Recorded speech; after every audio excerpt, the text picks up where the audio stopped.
Everything you put on the sled. We'll start the captain no time. Butch, stop watching TV a second. Call Spinner. Yeah? I've got a special visitor.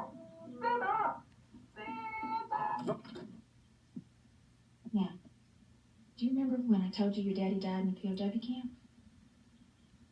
Well, this here is Captain Coons. He was in the POW camp with Daddy.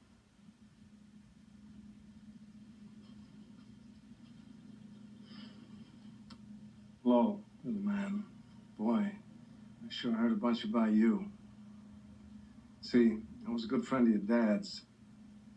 We were in that Hanoi pit of hell together over 5 years. Hopefully, you'll never have to experience this yourself, but when two men are in a situation like me and your dad were for as long as we were, you take on certain responsibilities of the other. If it had been me who'd not made it, Major Coolidge, you'd be talking right now to my son, Jim. The way it turned out, I'm talking to you. Butch, I got something for you.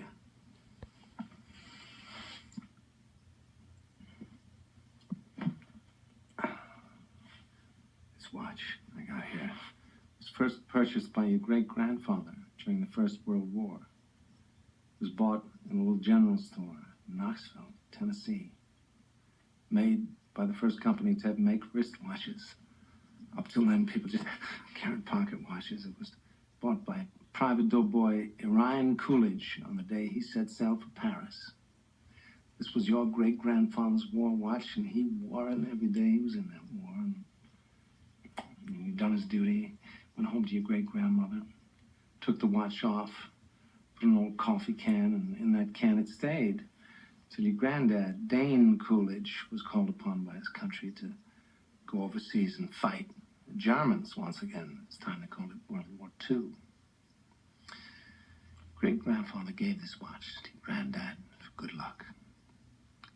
Unfortunately, Dane's luck wasn't as good as his old man's. Dane was a Marine, and he was killed, along with all the other Marines at the Battle of Wake Island.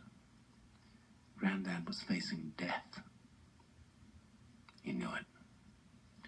None of those boys had any illusions, but they were leaving that island alive, so 3 days before the Japanese took the island, your granddad asked a gunner on an Air Force transport named Wanaki, man he'd never met before in his life, to deliver to his infant son, who he'd never seen in the flesh, his gold watch.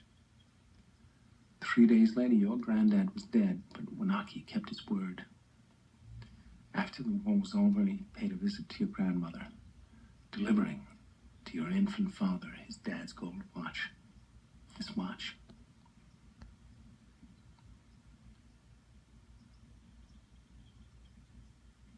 This watch was on your daddy's wrist when he was shot down over at Hanoi. He was captured, put in a Vietnamese prison camp. He knew that if the gooks ever saw the watch, it'd be confiscated, taken away. The way your dad looked at it, this watch was your birthright.